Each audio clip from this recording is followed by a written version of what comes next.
Welcome to The Real with Joseph Labman. I am Joseph Labman. Thank you for tuning in to this episode of The Real, taking time out of your day to come watch this episode. I really appreciate that. If you haven't subscribed already, please subscribe for me. I'd really appreciate that as well. That's the best way you can support this channel and help me grow my content and grow this channel to where I'd like it to be.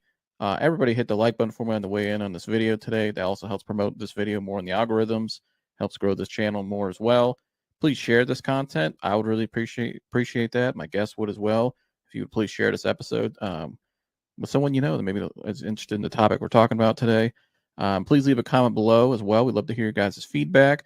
You can interact with myself and the guest on the panel and the live chat as well. Whatever we're talking about, just leave a comment there in the live chat. Pop in and say hello. We'll put it on the screen for you. And yeah, without further ado, let's get to the show.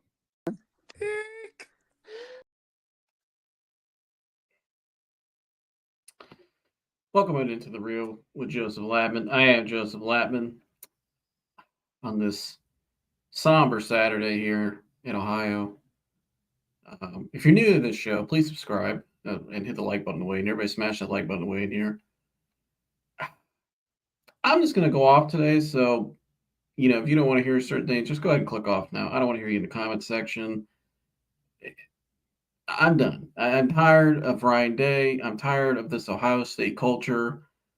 It needs to be changed dramatically. This is a disgrace. And so we're going to get into it today. As Ohio State loses to Michigan again for the fourth year in a row, 13-10 at home. So you lose at home. You're 23-point underdogs, right? You're 23-point favorites. Michigan was a 23-point underdog, I believe. All right, they were big, heavy underdogs going into the game. Ohio State, rolling into the game 11-1. They win today. They go to the Big Ten title game, which they haven't been to in 4 years, or was it 3 years now? Whatever it's been, be 4 years now. Ryan Day, 0-3 against Michigan outside of the 19 season, but 3 years in a row getting waxed by Michigan, getting beat. He has to win this game, and this dude comes out here today and puts on the worst coaching performance I've ever seen from an Ohio State coach in this game. Ever. I've never seen a worse coach performance from an Ohio State coach than what I saw today. Chip Kelly is a criminal. Chip Kelly, the performance Chip Kelly and Ryan Day put out there today, I don't even blame the players for this loss today. Will Howard didn't play great, but Will Howard was not put in good positions, I don't think, either. Ryan Day and Chip Kelly, the two New Hampshire boys, absolutely handed Michigan the game today. They stunk. I've never seen a worse coach performance in my damn life. Ryan Day needs to get the hell out of Columbus right now. Not tomorrow, not Monday, not Tuesday, not Wednesday. Right the hell now. Get your shit and get the fuck up out of here. Period. Dude stinks. He don't have it. He does not have it. He needs to get his shit and get out of here. How the hell? We got a lot to get into this game today, guys. Like I said, New Year, like, subscribe, and share. I just can't believe what I watched. Sorry for the bad words, but man, I'm sick of it. I'm with you, Parham. Oh, and I got a lot to get into today, especially a lot of them fans that came talking shit in our comment section last year in December. All these blind-ass Ohio State fans that came talking shit. We told you guys last year in December when my man Jerry Williams, shout out to Jerry, a former Division I football player, came up here and told you guys the development of Ohio State's not good. They don't develop players well anymore under Ryan Day. That's why they got to go out and pay $20 million to bring in a roster of already established players to try to win, and they still lose. You spend $20 million plus on this roster, and you still lost. What do you got to say to that, Ryan Day? Where's all those fans, too, that were talking all that shit last year in our comment section, where we told you guys this was a disgrace going on in Columbus? And then what have they done since then? Lost to Missouri. Horrible loss. You go on the road to Eugene, mismanage the clock, and give that game away in Oregon. And then today, I mean, where do we even start? Number one, Ryan Day's biggest problem is his own ego. I say that because Ryan Day, for the last 3 years, they've said Michigan's tougher at the line of scrimmage than you, which they were. Michigan's running the ball better than you guys, which they have been. Michigan is just a lot tougher team in the running game, in the trenches. So what does Ryan Day and Chip Kelly try to do today, particularly Ryan Day in particular? Let's try to keep running the ball every gosh darn play when they're they're going to load the box. Their back end's weak. Will Johnson's not even playing their top corner. You have the advantage on the perimeter. Jeremiah Smith's getting the holding call every play when he's running down the field on a fly route. He's getting the PI penalty. Run the ball. You have space. You have you have speed. You have the space advantage. I mean, what are you doing? Let's keep zone running, right? Let's keep zone running to the short side of the field all game. And then we get the third down, and they call a draw. A draw on 3rd and 9. It was like 3rd and 7, 3rd and 9. This motherfucker calls a draw. What? Man, they should have went down there right then and took the headset right off his head so he could just get out. Get out. Just go to your car. Just get your shit and get out of here. They should have went. The Columbus police should have went and got. The Columbus police should have went and got Chip Kelly out of the booth and said, "Get your shit, get the fuck up out of here. Give me that play sheet." I mean, you called a draw on 3rd and 9 or whatever it was on 3rd down. And all Sherrone Moore did was just sit back. And you look at the sideline, the other sideline with Michigan, Sherrone Moore, they're all sitting over there like, thank you. Because you got a coach, he's just, I mean, what are you doing? You have the advantage. You should have passed the ball to open up the run. They're trying to run the ball because they're trying to prove a point because Ryan Day's ego, he wants to show that, I could run the ball against Michigan when your advantage is on the perimeter. And you completely abandoned the passing game. And the only drive you went down and scored is when you had to pass the ball and under 2 minutes left in the second half, and you spaced out the floor or spaced out the field, went spread, and you drove right down the field like it was nothing. But we're going to keep running the ball. We want to prove a point. And then Ryan Day, he just looked all game long. Ryan Day just looked completely he wasn't built for the moment. He's not built for this. He's not built for this. We've been saying it for 2 years on the show. And other people, we've had, like I said, people come in our comment sections, giving us shit for it, talking about, well, Ryan Day ain't the problem. He's doing a great job. He is the problem. You just lost 4 years in a row to Michigan. And this year, this one's the worst. This is the worst out of all of them. There's no excuse for this one. You can blame last year on Kyle McCord. You can blame the year before on, the cheating scandal, whatever. You can blame 2021. We were young and we were in transition and blah, blah, blah. You suck. You're not a good head coach in college football and when it matters most. You can't get it done, bud. I'm not saying he's not a terrible football coach. I mean, he does a lot of great things. Nice guy. There's a lot of things I like that he allows there. But when it comes to the big moments, he just folds. He can't get it done. I mean, you look at his comments before the game, up in this week, talking about it's the worst day in his life and, all this stuff. I mean, the pressure was too hot for him, and it showed today. And it's just like at the end of the game, you have your timeouts left, and they're on 3rd down, 3rd and goal, I believe it was, or whatever it was. They're going to get the field goal. They got that kicker that's automatic. All you got to do is just get a stop here in 3rd down, call a timeout, and you have probably a minute and a half left, maybe almost 2 minutes left in the game. And this guy, a mismanagement and substitution, 12 men on the field, and we got to burn a timeout because your guys' dumbasses on the sideline can't count to 11. Oh, we got 12 out there. Oh, shit. And we got to burn a timeout? Oh, my gosh. And I'm not saying people don't. I take the, but I'm just saying, it looks bad. That's horrible. How in the hell do you have to burn a timeout when you need your timeouts more than any part? That's the part of the game. You need your timeouts more than any other time of the game. When you're down, you have to stop the clock. And you got to burn a timeout after you just called one, which is a penalty, by the way. You got to burn a timeout because you got 12 men on the field because nobody can count to 11 on the sideline, any of the coaches. That's not on the player. I blame that on the coaches. This whole game, this whole season being a failure now is on the coaches. Horrible. Horrible job. Terrible. Get them all out of here. All of them. They stink. You can keep Brian Hartline because he recruits receivers well. Other than that, everybody else, get your ass up out of here. You stuck.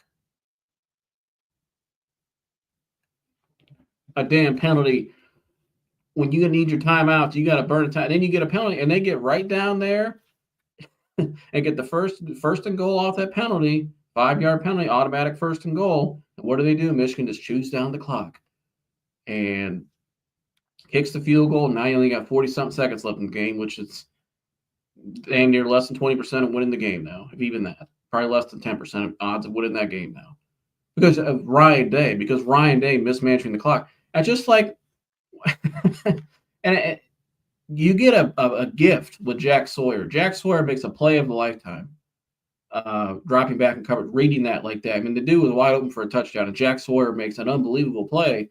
You get a miracle play there at the end of the game, and what happens? We come out, we try to run the ball again on zone. Yeah, we get 5 yards out of it, and then we come back the next play. Carnell Tate drops the ball because they haven't been throwing the ball most of the game. Now your receivers are not in rhythm. And in the next play, just another flop play. Now you got to punt the ball. I mean, it was all game, 3 and out, 3 and out, 3 and out, 3 and out. Because Ryan Day and Chip Kelly decided to show up today and just say, you know what? We're going to do everything we can to let Michigan win the game. That's what they did. You know, hey, we want them to win the game. It doesn't make sense. It's a shit. Let me get some of these comments here. I need to take a break for a minute. Shout out to DeBeck OH or whatever. DeBecco. He said, "Go blue." Urban Meyer will coach this team. Will coach team, but he can't get the waitress off his lap. Oh boy! Smash the like button. Yeah, smash the like button away here. Shout out to you, Raul. Glad to see you back up in here, my friend. Man, this was a pathetic game. Man, pathetic is an understatement. This was an atrocity. Ryan Day, they should repossess his car out the parking lot. Don't let him go to his car. No keys, no nothing. Put all the shit in the box. Throw it out in the little Tangy River and tell him, go, there's your shit. Put the car in the river with the shit and tell him, get the fuck up out of here. Hypothetically. So I don't get flagged. But, I mean, what are we waiting on with this guy? He clearly can't get it done in any big game. I mean, other than Penn State, what big game has this guy won?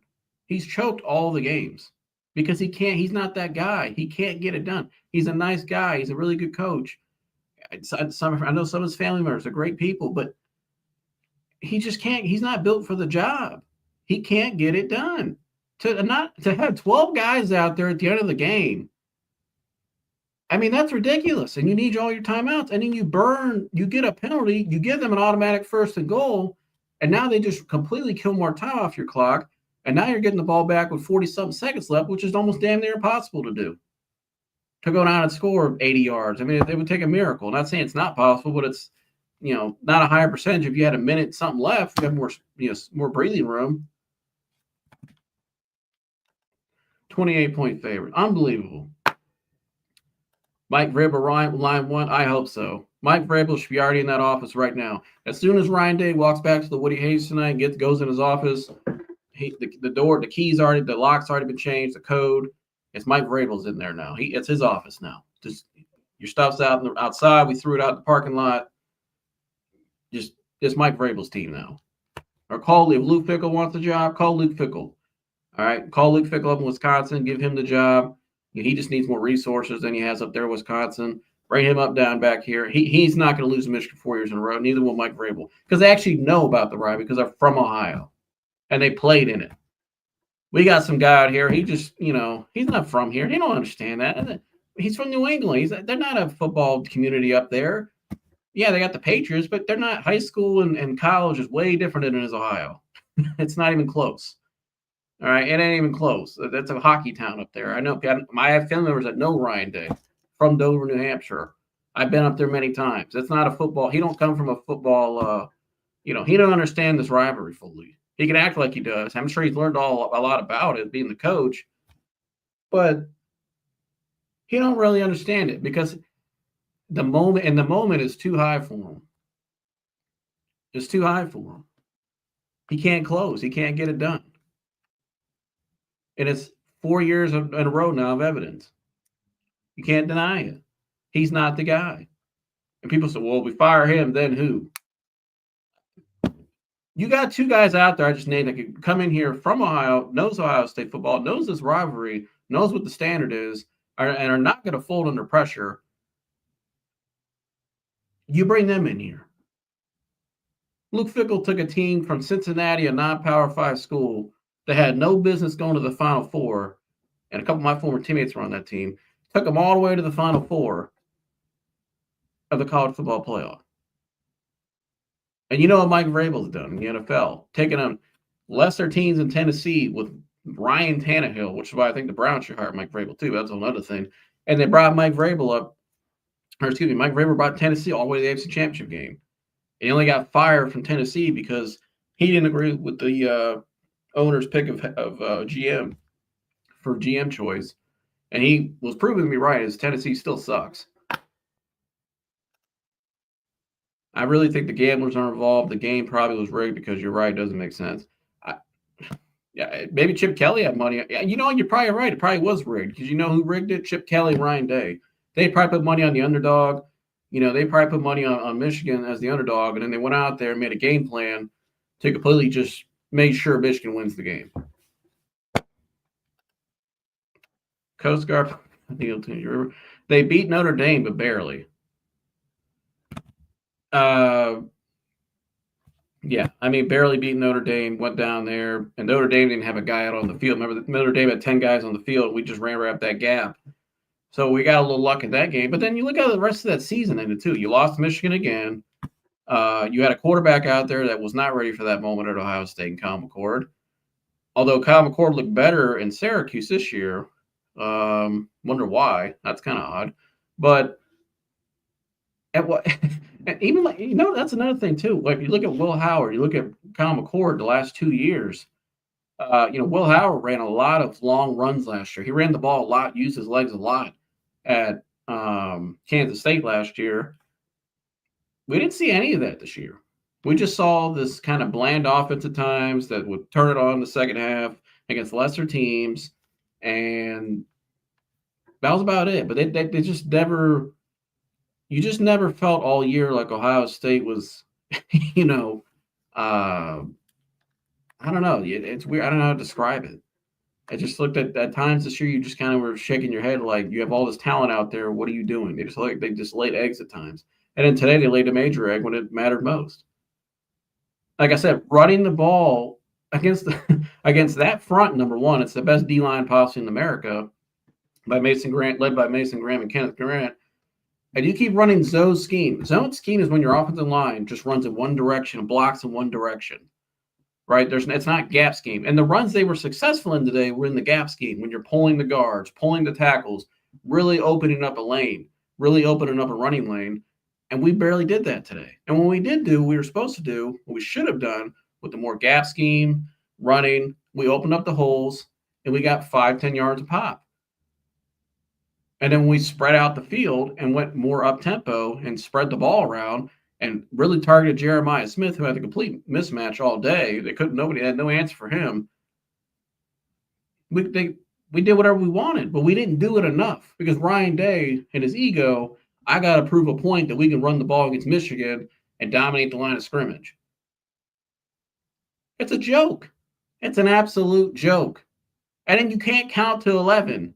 You got 12 guys on the field, and you can't count to 11? Your substitutions at the end of the game when it matters most? You can't get it right? And you got to give them a penalty to burn more time off the clock? What? It's a travesty.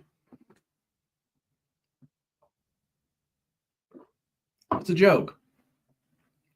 There should be no more excuses for this guy. And I'm tired of this bullshit culture at Ohio State. We don't develop young players like we used to under Urban Meyer. The environment of the games are horrible. It's like you want to go take a nap, just go to an Ohio State game in the middle of the season. It's terrible atmosphere. The fans are dull, a lot of them. It's just these older fans, or you know, these people that they're just kids that have come to school from out of state. They don't really understand it. It's a dull atmosphere, which is something Ross Bajorges told privately that he wants to change since he came here from Texas A&M. So that's one thing you don't develop as you used to. Your atmosphere at your games usually suck most of the time. And you charge all that money for those tickets too for that. And then you spent $20 million on this roster this year and you lost to Michigan yet again. I mean, it don't get worse than this. It does not get worse than this. It's time for him to go. No more excuses. He can't win the game that matters most. They could have been 11-0 today. They can go on to win the national championship somehow, maybe in the tournament if they get in. It don't matter. He still lost. This is a horrible loss. It's the worst loss in Ohio State history, probably. In my life, I'm 25. I've never seen a worse loss than what I saw today. You're 28 point favorites at home on a sunny day. And you go out there and lay an egg like that, and I don't blame the players. The defense played pretty well today. I mean, they only held them. I mean, the defense held them to 10 points pretty much most of the game, all game long. I'll take that. You expect your offense to score more than 10 points, though, especially with Will Johnson not in the game, and you have all those guys out on the perimeter. It's horrible. Absolutely horrible. And again, all the people last year that came on our show, when my man Jerry Williams, former Division I player for Ohio, told you guys what the problem was. And I'm going to play it again. And I'm going to go through the comments of all the shit people were leaving in our comments last year. You guys what the problem was. We told you last year in December of 2023, the culture's horrible. They have not had the same leadership at Ohio State since Urban Meyer has left. You don't see the leadership anymore. You don't see the dog anymore. You don't see the grit. You just don't see what it should be, what it really should be. They play a cute style of football, and that's why they lose to Michigan, a team that actually, goes out there, drops their nuts, and puts it on the line and win. They play smash mouth football. That's why you fall short in when it matters most in big time games. Because you try to play too cute. He doesn't, Ryan Day, his style, whatever he wants to coach, maybe it's better in the NFL, which is probably where he'll be next year, maybe in Chicago. But it just doesn't fit at Ohio State. And it doesn't fit in Big Ten football in days like today when it's cold. I mean, and not only that, trying to run the ball, when you do try to run the ball, you call the worst plays. Just a basic zone running scheme to the short side of the field. And your running backs just run into a brick wall the whole game. Tackle for loss, tackle for loss, tackle for loss, tackle for loss. I mean, it's nuts. He needs to be fired. He should be fired tonight. He should not be coaching the rest. He don't deserve to coach his team the rest of the season. $20 million spent on this team, and they go out there and lay an egg.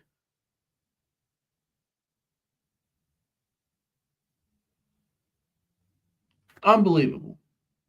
And in the way they lost, too, at the end, I can't keep not going back to this. I'm sorry, I didn't mean to put that on the screen. I cannot keep going back to this. You had 12 men on the field at the end of the game. When you need all your timeouts, and you just called a timeout, and you give up a penalty, and now they have a first down. And now they can kill off way more time off the clock, another minute. Because you guys can't get it right. Because you can't count to 11. Let me do it for you. 1, 2, 3, 4, 5, 6, 7, 8, 9, 10, 11. That's 11, Ryan Day, Jim Knowles. That's how you count to 11, okay? If I added one more, that's 12. But you're not allowed to have 12 guys out there on the field, right?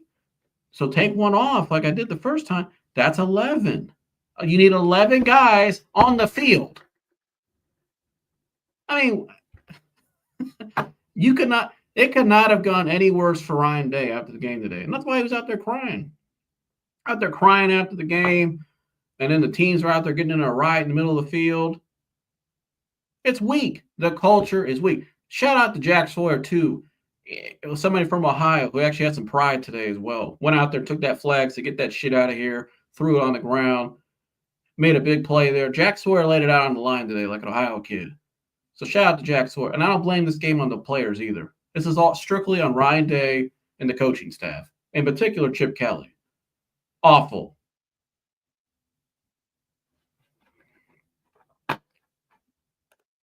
If Krenzel was playing QB, we could have won by 50. Not with that play calling, though, Raul. That play calling was straight garbage. You could have put Tom Brady in his prime in the NFL out there, and they'd still lose that game because we're trying to run the ball. Like I said, we're trying to zone run the ball to the short side of the field. We're running right into their strength the whole game. And then we're going to call a draw on 3rd and long. 3rd and long, we're on the plus side of the field, and we're calling a draw. I mean, at least try to go for 2 downs right there. Try to get some of the yards. Maybe you go for it on 4th and 2 if you don't get it, which you probably will get it if you just keep throwing the ball, keep playing to your advantage, spread them out, and get the guys open in space, which is working on games, especially Jeremiah Smith getting so many holding calls there in the first half, but you could just fully abandon it. John Cooper era, they blew like this all the time. This is worse than John Cooper. This is worse than John Cooper because John Cooper didn't have NIL. John Cooper didn't spend $20 million on a roster. See, Ryan Day spent $20+ million on this roster, guys, and brought in the top players in the country. Caleb Downs, probably the best safety in America, brought him in. Will Howard, a veteran quarterback, right? Senior quarterback who has plenty of experience, won a conference championship at one point. Quinshon Judkins, the best running back in the SEC last year. Seth McLaughlin, I know you got hurt, but you brought him in, a great center. No excuses. This is worse than John Cooper. Ryan Day is officially the biggest dud coach in Ohio State history. He's worse than John Cooper.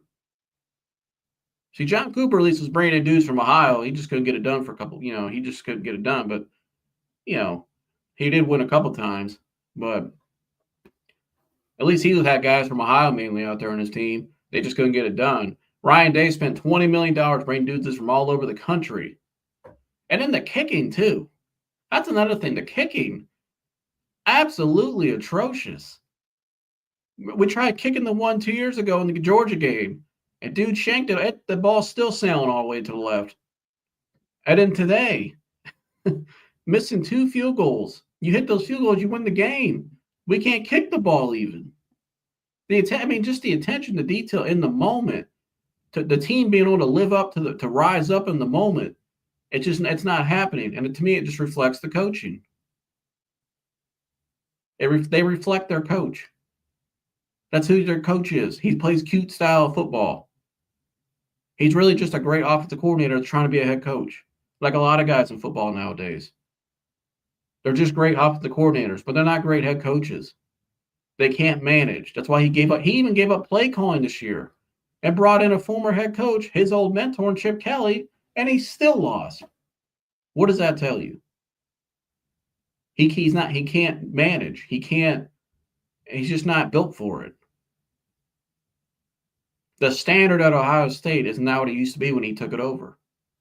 When he took that over, he got a gold platter handed to him. The keys to a Maserati, a Ferrari, a Bugatti, and it's now a Ford Pinto. That's what he's turned it into. You couldn't have done a shittier job when it matters most than what has happened with this guy since he's taken over. Falling short every time. And I don't want it to be like, I wanted the guy to succeed. I like the guy personally. But man, you can't get it done.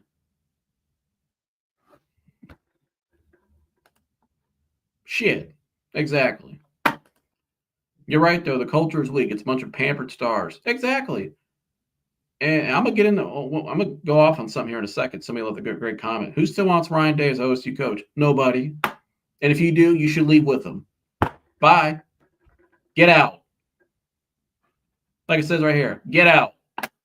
There's a door right there. Don't let the door hit you in the ass on the way out. Get your shit and get out of here. Here's the box. Throw it all in there. They should already change the code in his office should already be changed in the Woody Hayes facility. He should not be allowed back in that facility tonight. Just get his shit for him, jam it all in a box, stomp on it a couple times, shit in the box, piss in it, give him the box, get your shit and get out of here. because that's the performance you laid out there. And I only say that stuff like that. He let those kids down today. He let his seniors down today. He let them down. He failed his seniors. Period. End of story. Jack Sawyer went out there and laid it all on the line today, an Ohio kid, and he can't get his gold pants now because you went out there with your mentor Chip Kelly and shit the bed, trying to play cute football. Should have kept that shit in the Pac-12 where it belongs. Get the fuck out of here. Most of the roster used to be from Ohio. Yeah. And I agree. I think a lot of your roster, I mean, number one, Ohio is a great talent pool, more than most states in America, probably top 5, in my opinion. So you can pull you should have most of the top players from Ohio anyways coming here.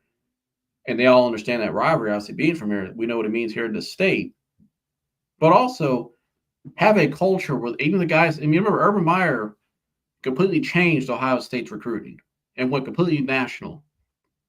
Right? Like we've never seen before. He took it to a whole other level. But Urban Meyer made sure those guys understood what the culture was. Right? He made sure they understood what the culture was. If you weren't from Ohio, but you came here, you knew what time it was. When we played Michigan and when we played the big moments, you knew what the standard was. The standard has not been there. And it has not been there for the last 4 years. And it shows in the big moments. And the team reflects their coach. They crumble in the big moments. Not going to be trading the gold pants for tattoos this year again. Yeah. It's just a game. Relax. Shout out to Lori. I'm going to try to relax, Lori, but, I'm just tired of watching this guy run this program into the ground. I can't take it anymore. It's sad because, again, spent $20 million. You got all the top-tier players in the world on your team in college football. And this is what happens, again, because you can't get it done as a head coach. And the guy you brought in, your mentor, looked like an absolute it was awful today. The game planning, the play calling, the game plan, the coaches lost. Those two in particular lost this game today. I don't blame it on the players. It's all on them. And like I said last year, the shit I got from people last year when we called this out, when my man Jerry Williams came up here and my dad and some other people up here, and we told you guys what was going on at Ohio State and the hate, the pushback we got in the comments for telling the truth was unbelievable. And a lot of these fans are leaving stuff in the comments. Are the same people that go to the games and are dry as hell. That's why it's the worst. It's a terrible atmosphere when you go to a game in Columbus now. A lot of people have been saying, I know Zach Smith's been saying, a lot of people have been saying on their shows that cover the team, the atmosphere is not what it used to be. It's just dull. I know the AD's trying to change that. It's just like, a lot of games in the middle of the season. And so, but again, we gave this guy a pass for too long. It's time for him to go. He can't get it done. And I'm going to replay the video for 12. It's a 12-minute video. I'm going to replay this, what we said last year. Because everything we said last year in this video, December 2023, we got so much pushback for. Ever since then, guess what's happened? They've lost to Missouri. They've lost to Michigan yet again. I mean, they hasn't been going great. And everything we told you guys that was wrong, it's been proven right. But you guys want to keep some fans want to live in denial. Okay, well, here we are again today with a 4th straight loss, and you were a 28-point favorite, and you shit the bed again at home. Does JT Barrett have any eligibility left? I wish. But here we go. Here's the video again from December of 2023, where we told you guys what was going on in Ohio State and culture. The reality is that the big schools look after those schools, right? Because you kind of have to. I mean, that's just the nature of the landscape, right? So the money situation from a university perspective is never going to be an issue. It almost creates the ability for the underdog to just be that much greater, honestly, especially in those big time games and all those things, right? Like the money situation is never going to deter the university, that's for sure. You don't think it's going to affect the competitive standpoint, like the school, like the MAC or non-Power 5 schools?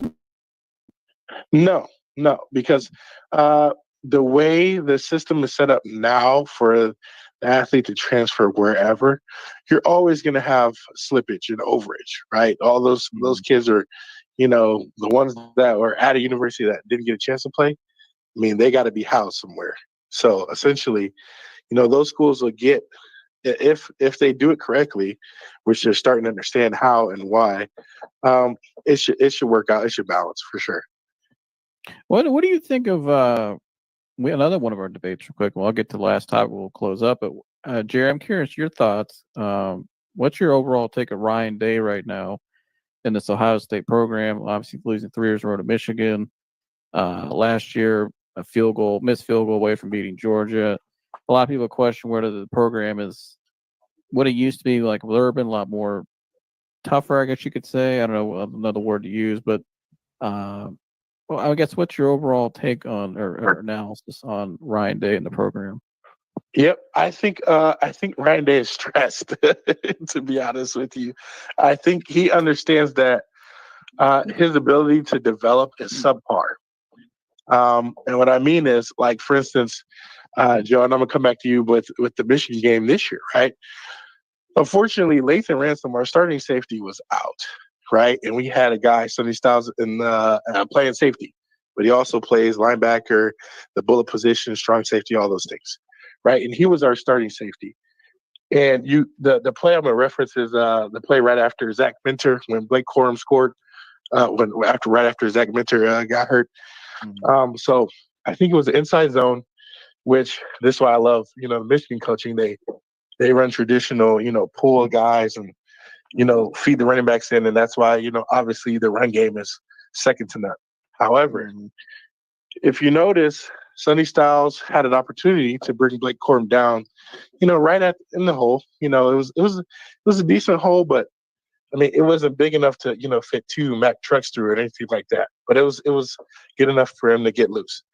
However, Sonny Styles had an opportunity to make the play in the hole and actually probably make it a minimal gain, if any, right? And Blake Corum obviously, makes a hop step and skips past Sonny Styles. Sonny Styles misses him and he scores, and Blake Corum throws up to 6-5 in the end zone. However, if Sonny Styles was prepared to play in that game in that position, honestly, Blake Corum probably wouldn't have scored. They probably would have kicked a field goal, and momentum could have potentially shifted. And therefore, Kyle McCourt wouldn't have had to been the savior in that last final drive in order for us to believe behind McCourt to come back and win us the game. And the point is that I think Ryan Day has to do a better job of putting his younger guys, who are not yet prepared and ready from an understanding of a football player standpoint. He has to put his guys in position in order to develop over the course of a season. Right, because even though Kyle McCord wasn't the best, right, and obviously you could tell from a lot of games where he was missing guys wide open, skipping reads. Yep, yeah. Exactly, missing reads, all the above, right, not going through this progression, right. A lot of it was, his growth, right. He didn't have a lot of opportunity to grow because honestly, we didn't have time for him to. And the reality is, over the course of the last, 2 years he was there outside of this year, right? And I know he played, 1 game, but he had an opportunity to be behind prolific passers. Well, one major prolific passer, but another, NFL quarterback that, he's not a pocket passer, but, he can get the job done. But he's had an opportunity to grow at a high level. And honestly, when you're a guy in that position, you're in a blessed position because you have all the time to learn. And you have all the time to be taught. And Ryan Day, what he needs to do is he gets guys in there that can already play, but the guys that he doesn't get, because he can't recruit like, I'll say an Urban Meyer or a Jim Tressel, right? He just can't. He has to be able to develop players. And I think he knows that. I think he's trying to do a better job of getting better players as far as, guys that can come in and play right now. Because he knows they have from a standpoint outside of receivers, right? We have the best receiving room in the country. I mean, hands down. I mean, we got guys that, probably could come in after year in play in the NFL. I mean, those guys. With Jeremiah Smith coming in. Oh yeah. I mean, we have elite talent. So from that standpoint, and from the defensive line standpoint, I mean, I would say the defensive line standpoint. I mean, they're the biggest. They're the best in terms of coaching. They're the best guys that are growing at a high rate. But the number one thing is that college football is based on quarterback play. It's based on quarterback play. You made a great point too. I remember the other play, and remember the Malik Hartford play in that game where JJ threw that pass, and Malik Hartford hadn't played all year, and he's putting a critical point in that game. That was a big play where JJ threaded that needle like that, but really the ball should have been picked off. And that was Malik an absolute dot. And Malik Hartford was out of place, young guy, didn't look prepared. And we've seen, and I think you make a great point because we've seen that. I think too, last quick on a point on Ohio State, Jerry, I want to ask you, since you played D line, I think Tyleik Williams and Mike Hall are great in the interior. And obviously, you have two freaks on the outside, JTT and Jack, but they weren't able really to generate a whole lot of sacks this year. And I'm curious, I think more Jim Knowles' scheme. Jim Knowles even said that's not really a priority to him. I tend to think you probably need to want to rush the pass report, want to generate more sacks because they didn't really generate a whole lot this year, which is kind of not common at Ohio State. So I'm just curious your thought on the D line play as a whole this year in that aspect there of not being able to generate a whole lot of those sacks. Yeah, I think from the Jim Knowles scheme, I think his understanding is responsibility, right? From a traditional sense, Ohio State, relies on pressure, relies on the pass rush. And I think Jim Knowles was creative in knowing he did very well. He did a lot of blitzing with our backers, right? He did, or even creative in the bullet position, in the cornerback position, in the safety position, right? He was very creative in understanding. We played a lot of zone, of course, but he was very creative getting. All right, so that was what Jerry said last year in 2023. I'm gonna cut off there as we've got more schematics after that ready to talk on today. But that's what Jerry was talking about last year. And Jerry's former Division I football player, was an O lineman at Ohio University and knows the game pretty well. From Ohio, he understands this. His brothers are some bad boys in basketball too, Josh and John Williams. I think his brother has like the all-time record for most threes in the game still as well in NCAA history. But shout out to them. But everything he said there was correct. He called it out last year, December, on the show. Ryan Day he understands his ability to develop is subpar. And the culture he's been at Ohio State too, like Jerry pointed out there, they lack details. They lack discipline at times in terms of being in assignments. Young guys look unprepared in the moment at times, but your head coach looks unprepared in the moments at times as well. And that's why going back to that play again today, that play at the end of the game described Ryan Day's whole career here at Ohio State. 12 men on the field, and you need 11 guys out there in the field, which is like the first thing you do for any play, right? We had the right amount of guys out of the field. 11 guys is what you need on your side of the ball. He has 12 guys out there at a critical point of the game where he needs his timeouts. You can't give them a first down where they can burn more clock. And we had 12 men on the field. Again, not ready for the moment, unprepared, lack of details, and they reflect their coach. The team reflects its coach. And that's why I don't blame this game on the players. I don't blame this game. I don't really nobody should really talking any shit on those seniors that didn't win against Michigan because their coach let them down in every single game, especially the last three. It always came down to certain plays in the last three games where you just looked at guys like the one from last year, Jerry was talking about, where Malik Hartford was out there. There should have been a pick, and he was out of place. The guys look unprepared, and their coach looks unprepared and not ready for the moment. And the comments I got in that video, too, I remember reading some of them right here. I haven't read them in a long time. But I remember that video in particular. People went nuts on us in the comment section for what Jerry said. 40 NFL draftees from Ohio State or Ryan Day in 4 drafts. Pretty good, I would say. Yeah, 40 draftees from Ohio State. Yeah, what's his record? Some guy put subpar with a question mark and named all these guys. And I mean, guys that he inherited from Urban Meyer. Some guys said it was an ignorant question, 3 first-round draft picks in 7 years. Yeah, well, it's 7 years, right? But in the last 4 years, he lost to Michigan. So stop it. And then somebody said it was a bullshit, not an ignorant question. Where's the player's responsibility in all of this? Again, and then he said we were moronic as well because it's not in Ryan Day's control. Okay, well, that's the question. I'm reading this comment again, too.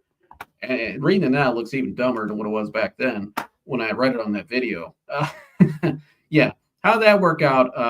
Whatever your name is in the comment. I ain't going to say your name. You're some nobody.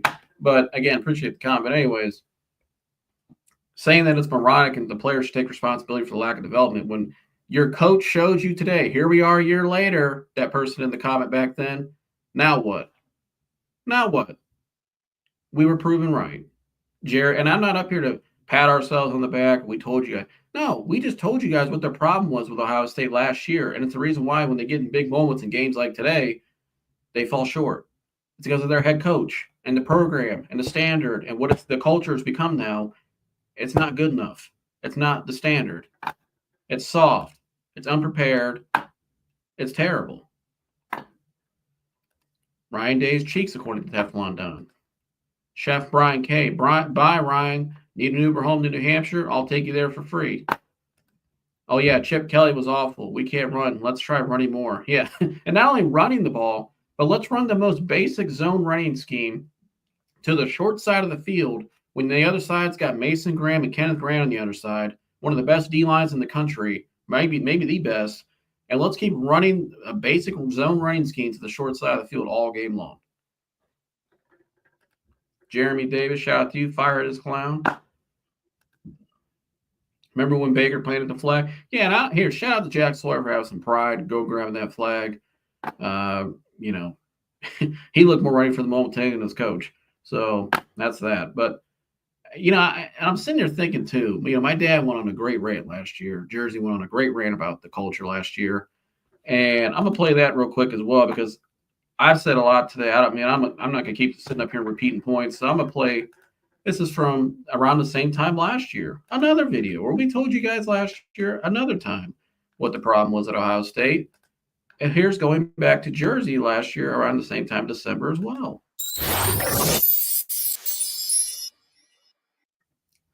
Multi-billion-dollar industry, and Right. you can pay an athlete. I mean, it's just, who cares? People are.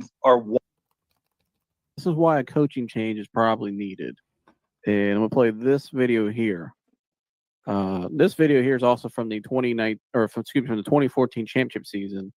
This is Curtis Grant, the leadership, and he breaks it down beautifully here.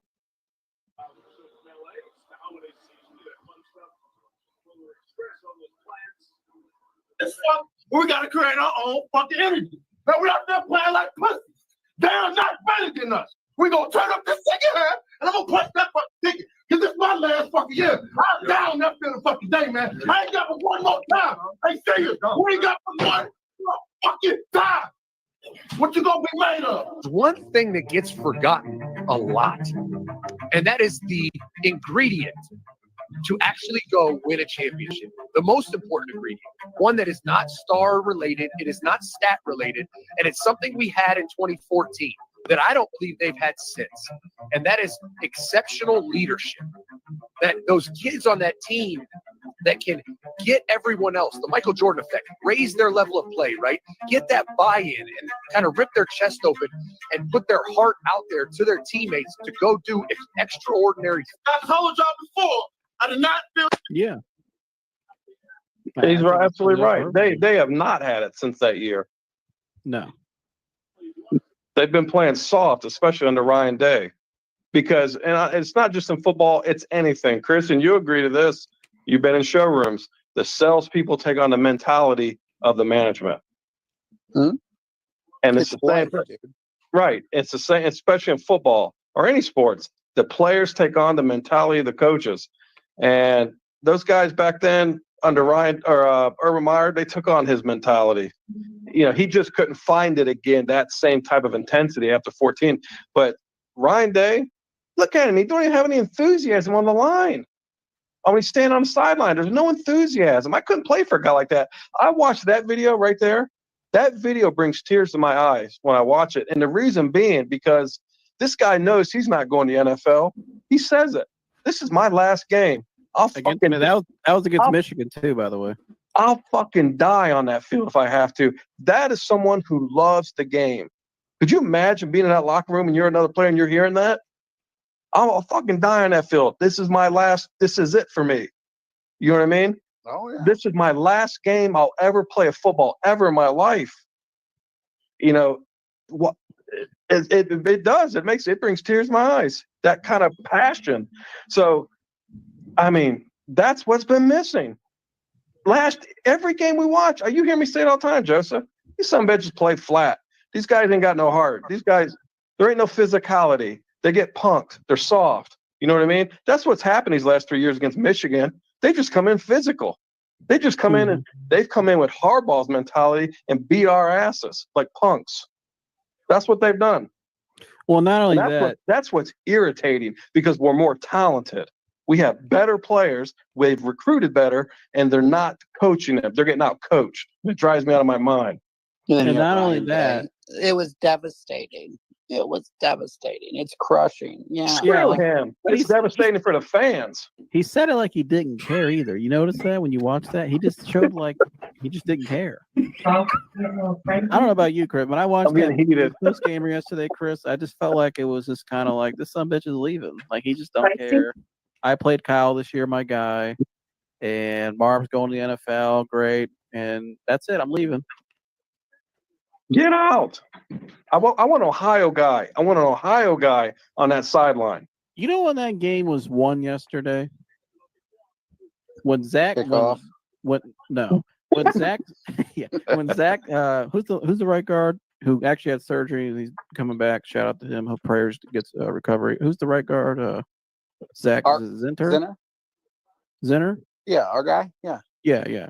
When he got hurt and he had surgery yesterday and he's going to bounce back. The very next play they ran it. Yeah. But did you see how galvanized the sideline was? Yeah. And they ran it right down their throat. And I'm like, this is the kind of shit I saw back then when the Curtis Grant guys were here. When Meyer was here. Harbaugh said it best. He likes the team like he likes his mom's bathing suit in one piece. Well, he makes some awkward statements, but he is a weird guy. But I mean, no, it's just like there's leadership over there. There's no leadership. I don't see, and Zach Smith talked about it on the show today. Shout out to Minute Sports. Go subscribe. There's no leadership. I don't see the leadership. There shows. And when that happened yesterday, somebody in the past teams, Curtis Graham or somebody would pull all those dudes aside and say, hey, they're fired up now. We got to match their intensity.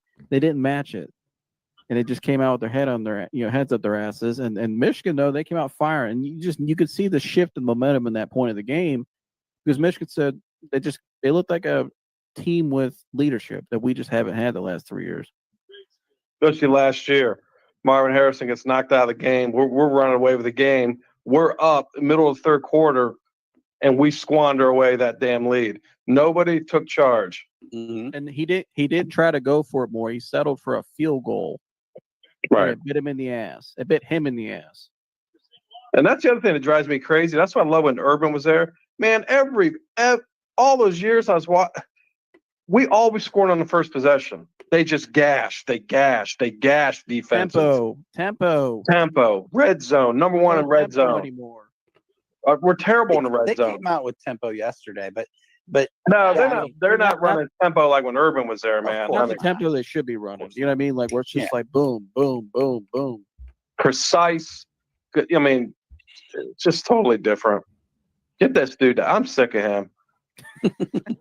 No, I'm serious. I hope he does take. I hope he ends up in New England. And he's leaving. Get out. If he doesn't leave, they're going to fire him. I mean, you can't. You can't. I get it. Whatever. You're 51 and whatever against. He's 1-6 now against top 5 opponents. That's exactly not Ohio State. You're gone. It's not. You don't. It doesn't happen. Now, as I've always said with Harbaugh, what's the alternative? But I genuinely believe that there's a better alternative out there. You're Ohio State. You go out and get some guys. Yeah. I mean, I think that you can get the Vrabel of the world. To me, Vrabel just makes the most sense. But because Tennessee blows, and I think. So again, that's another video from last year. We told on the show, we broke down the culture and a lot of the problems, and you're seeing a lot of the same problems again today. And everything Jersey was saying there in that video has been proven right again. We said all this last year in December, right after we lost to Michigan. That was the day after we lost to Michigan last year when we did that video right there. And so here we are a year later. Harbaugh's gone. Like I said, you spent $20 million on the roster. You got all these veterans, all these seniors, guys who are 0-3 against Michigan, guys like Jack Sawyer, all those guys who deserve to win this game. At home, you're a 28-point favorite. And you go out there, and that's the game plan, that's the position you put your guys in? Are you kidding me? This isn't even a debate. He should be gone. He needs to be out of here. If Ross Bajork wants to get off to a great start as an AD at Ohio State, he needs to, number one, fire Ryan Day. That's the first thing he needs to do. Secondly, he needs to change the culture and game day atmosphere. It needs to be a lot better. We're way behind compared to other schools. All right, we need to change that. And thirdly, they need to get somebody in there that can establish the old culture of developing players, getting more guys from Ohio to understand the rivalry. But not even that. I don't even like to say that. Just developing and setting the standard, beating Michigan, understanding what that means. Right, guys that aren't a coach that's not going to fold in the biggest moments, right? A guy that the team will run through a fire for. That's what we need on that sideline. Go get Mike Vrabel. He's ready. He's available right now. He's not doing anything. He's just consulting up in Cleveland. And if Cleveland doesn't want to be smart and make him the head coach, then Ohio State should call and say, "Hey, come back home. Give him a big bag, whatever he wants. Get Mike Vrabel back up in there." Mike Vrabel's a CEO, get no nonsense kind of guy. Was here with Urban Meyer. Understands Ohio State football better than anybody. He's a legend from here. Get Vrabel on the sideline. If not Vrabel, go get Luke Fickell. Luke Fickell just needs more resources than what he has up in Wisconsin. All right, and I kind of have some insight on that. He just needs more resources. But Luke Fickell, way better coach than Ryan Day in college football. This dude drug a Cincinnati team all the way to the Final Four with way less talent than what Ryan Day has. And he understands it. It's better than this. Keep Ryan Day and watch what happens. You're going to lose again next year. Because guess what? Michigan, they got the 5-star recruit quarterback to switch from LSU to them the other day, right? They got some more recruits coming in, right? And it doesn't even matter about the recruits, but they're getting better. They're going to have better quarterback play down the road there in Michigan. They got that kid that just transferred to 5-star, number 1 in the country this class. They're going to get better. This was supposed to be a down year for Michigan. Right? This was supposed to be their 2011 year, like it was for Ohio State when Fickell got thrown in the fire and it took over that mess with all the allegations and all that stuff and all the scandals going on. Right? That was supposed to be Michigan this year. This year was supposed to be their 2011. We were supposed to be at home today, defend home turf, win by double digits, and sail off to the Indianapolis next week for the Big Ten championship. But no, Ryan Day is going to go out there and Chip Kelly. And they're going to run the ball and zone running scheme the whole game to the short side of the field and not throw the ball. And I mean, what are we doing? Unbelievable. Don't worry, crying Ryan's already on the phone with Big Ten trying to get more fired. See what happens when it's bought and paid for. 100%. That's a great way to say it. Shout out to RC by Greeny 43. Yeah. When you try to bought and paid for right there at the end. It's like I showed those. That's why I showed those last 2 videos, guys. Yes, you can use the NIL. That's great. But you cannot build your programs laterally into college football. Any level. But you can't build your programs laterally. We tried to build this team laterally this year by going out, spending $20 million, bringing in Will Howard, bringing in Quinshon Judkins, bringing in Seth McLaughlin, bringing in Caleb Downs, right? He tried to buy this win this year because he couldn't do it when he was the play caller and develop and bring in with his guys that he recruited and brought in mainly. So he goes the other route. He gives up play calling, which I agree with that. Goes and gets his old mentor, who was a head coach at UCLA, makes him the OC, and then spends $20+ million on the roster and he still shit the bed against a lesser Michigan team with no Jim Harbaugh, just coming off the scandal and still basically in the scandal. We don't know what the end result that's going to be. Way lesser talent. You got Warren, whatever his name is. What's that kid's name? The quarterback is not great. What Davis Warren at quarterback. Mind you, Donovan Edwards got hurt and was out basically, I think, the whole second half. He didn't even play their best running back. Peyton O'Leary was their top receiver with 1 reception. And you let Khalil Mullins run for 32 carries, 116 yards. And you went out and got Jeremiah Smith, a universal, once-in-a-lifetime type of player, and he had 5 receptions today for 35 yards and 1 touchdown. And you barely targeted him today. Jeremiah Smith should have had over 100 yards today and 2-3 touchdowns easily. No excuses. Every time the man was running by somebody, he was getting held or grabbed. It was an automatic PI. And you barely threw the guy the ball. Emeka Ibuka was killing in the middle. Carnell Tate, I know he had to drop at the end of the game, but Carnell Tate was cooking all game. Like, what are you doing? You got running backs, too, that are good in space. You ran 1 screenplay today. They killed him on that 1 screenplay. Ran it 1 time today. Like, dude, what are you doing? And what is Chip Kelly? What the fuck? What are you doing, Chip Kelly? They handed that game today. They lost that game today. 2 dudes that aren't even from Ohio. Chip Kelly just walked into the program this year because his buddy's here. He don't know shit about this rivalry, really. And he just walks on in here and lays an egg. And Ryan Day's ego is why they lost this game today. Because he wanted to go out there and try to prove a point that I can run the ball over Michigan, that they're not more physical than us, y'all, and that we can dominate up front. And it bit him in the ass. He didn't play to his strengths. So I said they should get that man a box. Maybe not shit and piss in it, like I said earlier, but get that man a box, throw his shit in the box, get out. You ain't built for this. Nice guy. Again, I don't like going to people. I'm not usually, but Ryan's a nice guy personally. I love the stuff that he allows the players to do off the field, the revival stuff. I love that stuff. Keep doing that anywhere. I don't care if it's Ohio State, Michigan, wherever. Love that stuff, right? I think Ryan's a great family guy, nice guy. But he's just not built for this. And he's fumbling it away.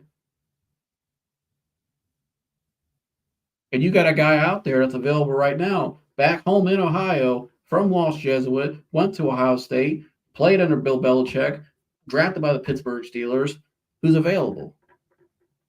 Give him the bag, Ross Bajor. You want to make a splash coming in as new AD at Ohio State? Make a splash right now.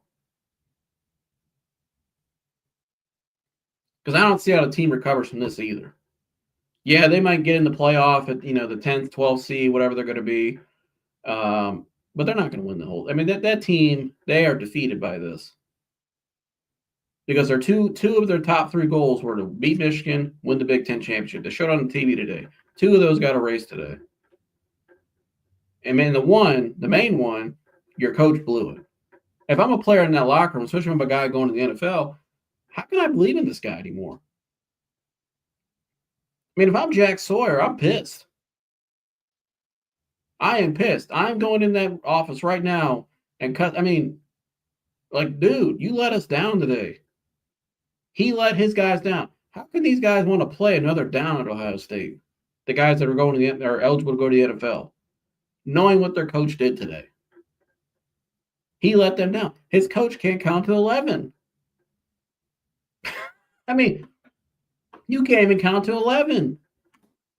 To get the right guys on the field, when you need your timeouts, you're late in the game, you're trying to stop the clock, it's 3rd down, they're going to get the field goals. They got the dude that's automatic, unless you somehow miraculously block it, but they're going to get the 3 points, but you're going to get the ball back with probably a timeout and a minute and a half or more left.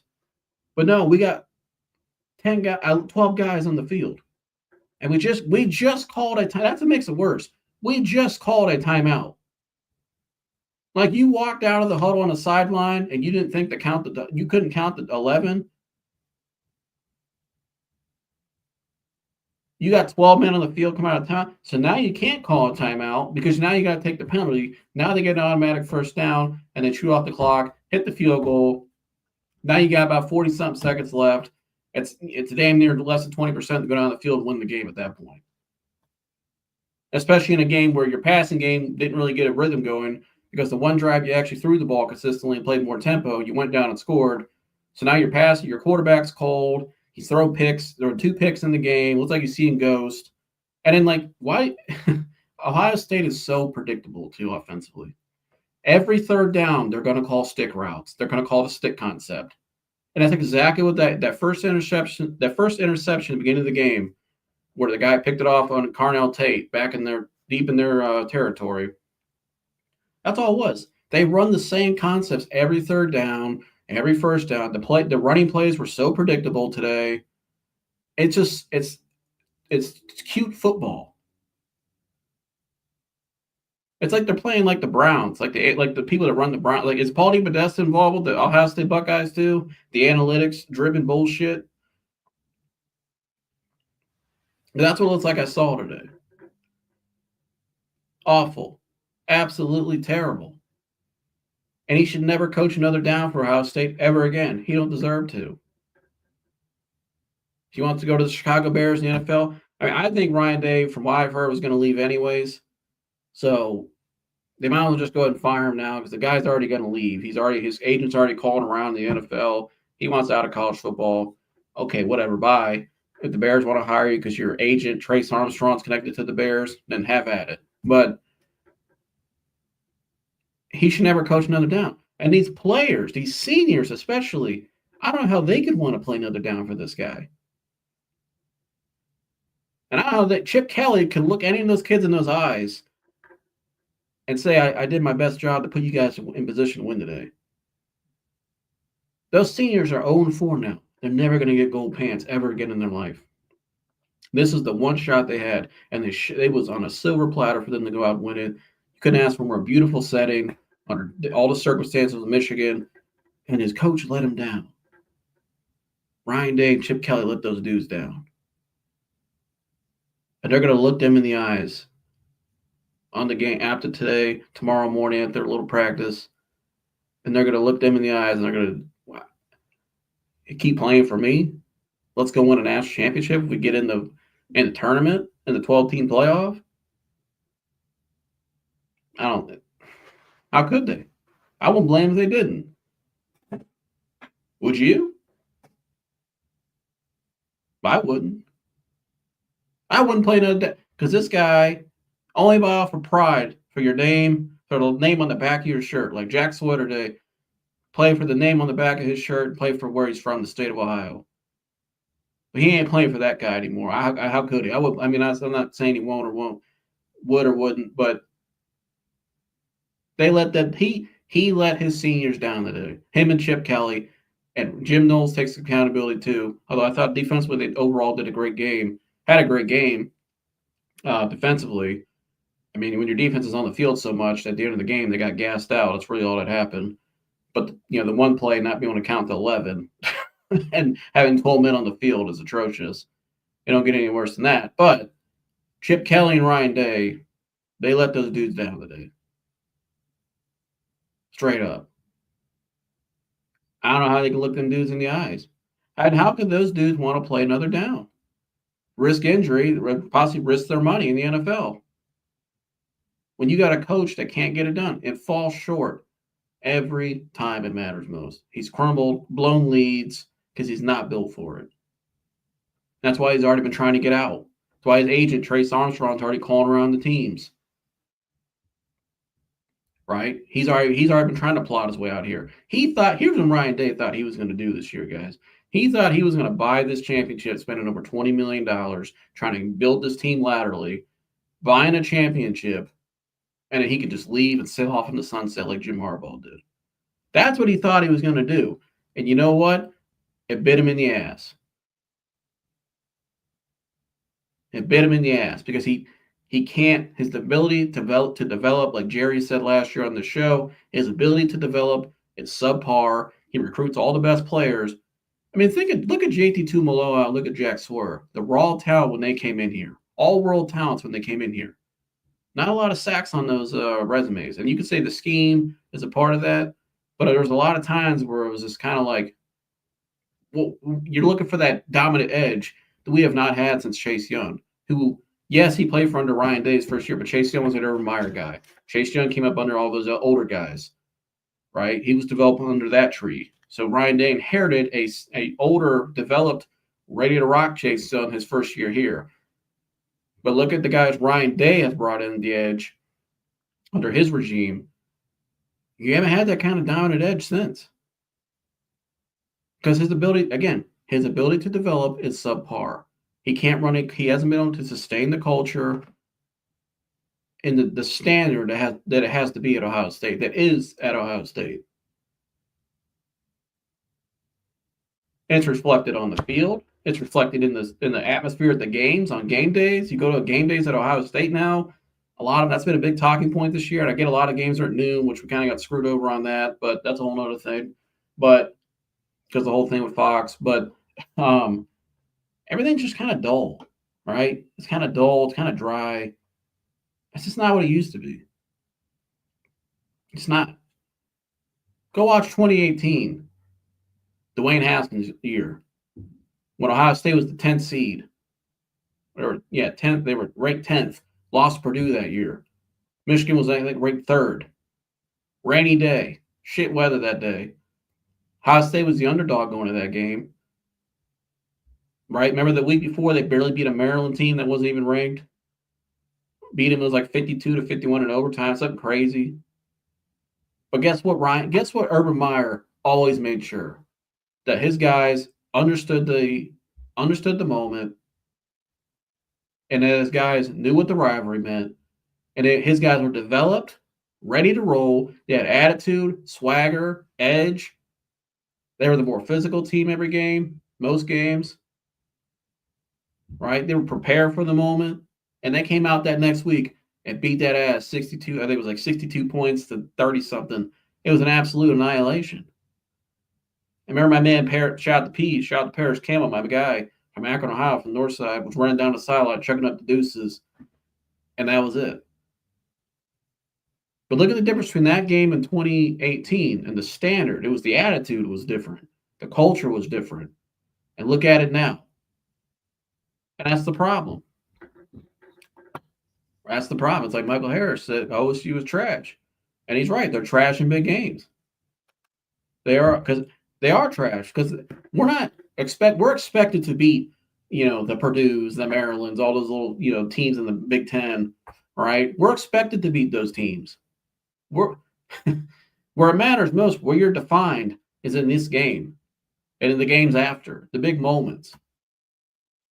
He's fallen short in that category. He's not, his record, 1-6 or something like 1 for 7. It's like the Oregon game this year, mismanaging the clock. I mean, it's terrible. And it's like, a 4-4 Purdue team walked the suck guys. Shout out to you, Michael. But I mean, it's just like, and there's just times this year where you watch them, the dominance is just not there. You should never be in a game against Purdue. You should never be in a game with Northwestern at any point. You should never be in a game with Rutgers or any, like, it should be like Urban Meyer used to say, 4 to 6, A to B, dominance from start to finish. Them second stringers should be in at halftime. At halftime, they sure ought to be in the game. I'm from Lancaster, Ohio. Shout out to you from Lancaster, Ohio. Appreciate you for tuning in, my brother. They and Kelly be gone. I hope. It shouldn't even be hoping, though. It should be a done deal. And I'm glad we got a new AD, because I know Gene Smith, who was he didn't want to do it on the way out. I understand why Gene Smith didn't want to do it when he probably should have done it earlier. This should have been done sooner, really, if we really think about it. And I broke that down tonight. He really should have been gone sooner. But I get Gene didn't want to do that on the way out. He wanted to leave in grace and whatever. He's out golfing out in Arizona. But Ross Pajork, if he wants to really start off with a bang at Ohio State, he needs to make this move right now. And the guy he really should hire is already in the state. He's up 71 right now in Cleveland. bring him on down, and bring him home where he should be. Time to restore order. Appreciate you out to leave or tuning in. But again, it's the culture. And that's why it don't matter. The season's over, guys. I'm sorry. I get we're 2 losses. We want to make the playoffs. I don't see how this team mentally can recover from this game. These guys came back, risked, and that's the other thing that's shitty about all this too. Why Ryan Day failed his team today, especially those seniors, and why those seniors. I don't know how they would want to play another down here at Ohio State, just out of only because of pure pride in their teammates and stuff. But they came back, risked injury this year where they could have went. Some of the guys could have went to the NFL already and been pretty decent draft picks and been in the NFL right now making life-changing money. And they come back for this game in particular. And that's you go out there today, and that's what you and your buddy Chip Kelly do. They failed them. They failed those guys. They failed them. Chip Kelly and Ryan Day, the leader of the team, failed his seniors today. Those dudes came back, laid their bodies out on the line when they could have went to the NFL because of their pride for their team, for the state of Ohio, for the name on their chest. And that's you go out there today, and that's what you do.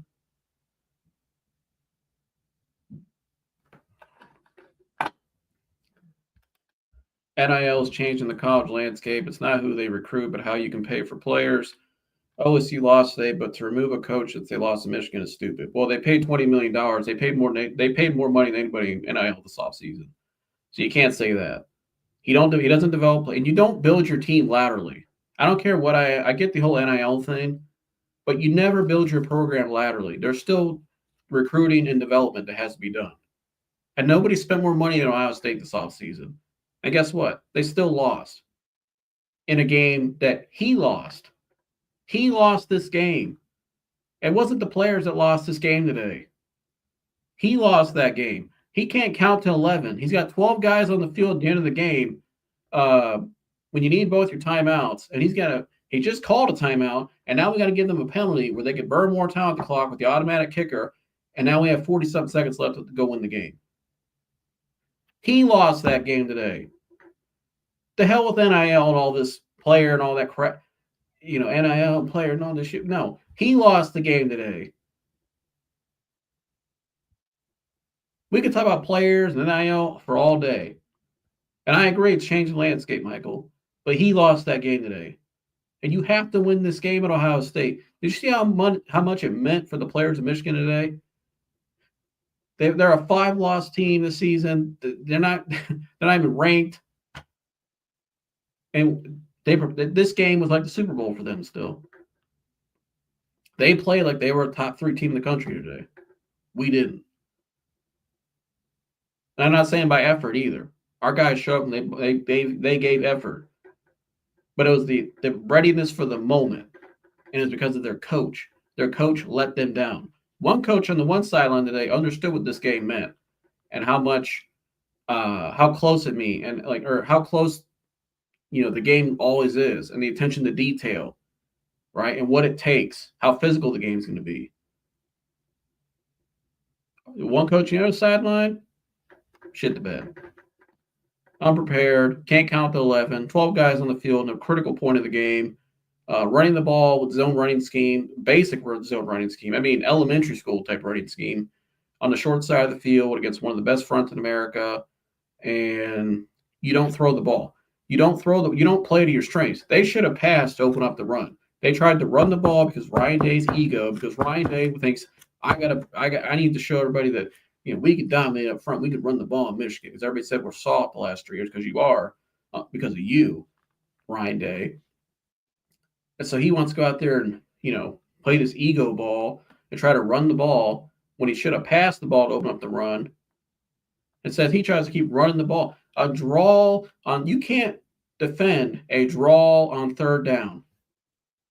And forget the Michigan game, saying that, they firing a coach to Michigan saying we should fire the coach because he lost Michigan is stupid. What's stupid is his defending that. That's what's stupid. The guy's lost 4 years in a row to Michigan. He can't win any big games. He's choked in many games like Georgia He choked the Oregon game this year, choked this game today. The guy chokes all the time. Choked in 2022. Choked in the Clemson game.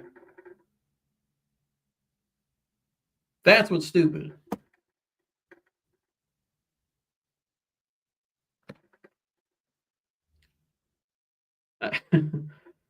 Unbelievable. Unbelievable. I did not think we'd be sitting here doing this tonight. I thought we should have won this game today easily, and here we are. But let me know what you guys think. I think he should be fired right now. And there's no waiting. The season's over. I mean, I don't know how guys. I'm really curious how this team's going to respond to this. I mean, last year we thought, we would respond well, and we go into I get we weren't in the playoff, but we go and lay an egg against Missouri. So I think this team right now, from just a morale standpoint, and I mean, it's going to be tough. That's going to be tough. I mean, this was really hard on the seniors today. Really hard. And I don't know how they can I don't know how they can follow that coach into any other game in the battle again. He and his buddy, Chip Kelly, let them down today. I don't see how they could. How can they? Would you? Any former players out there, anybody out there that understands this stuff, knows the game inside and out? You guys know what I'm talking about. I mean, that's tough what happened today, especially with those seniors. They were shit on by their coach because he wasn't ready for the moment. He's not built for this moment. He's not built for this job. That's why she needs to get out of here now and take his buddy Chip Kelly with him. Neither of them are built for this moment. Oh, by the way, you know what happened when Chip Kelly actually made a national championship in 2015? You know who beat him? The guy, Urban Meyer, who laid the actual standard at Ohio State. Beat that ass in that game. The guys he recruited and developed on that team at 15. Beat Chip Kelly, mopped him off the field. As a third string quarterback, was a fourth seed.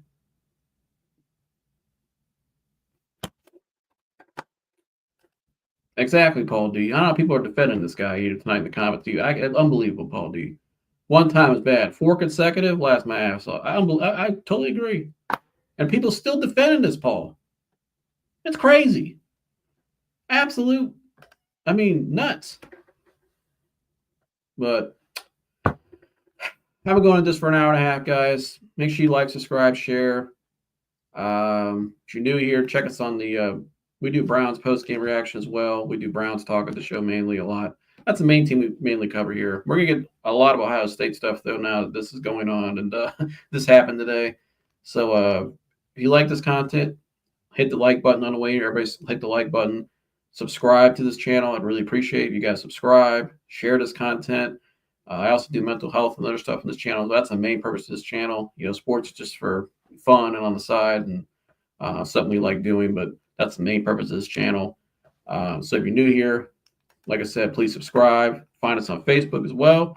We were commentating games now as well. We commentated the Cavs game last week. We commentated the Browns game last week. I think we're going to commentate the game Monday night as well against the Denver Broncos. So stay tuned for that. Good thing we didn't commentate this game today because I probably got ugly. But again, make sure you like, subscribe, share all that good stuff. And I'm going to go enjoy the rest of the night and forget about this game today. And yeah, we'll see what happens. But love all you guys. We'll see you guys in the next one. I'm out of here. Gone.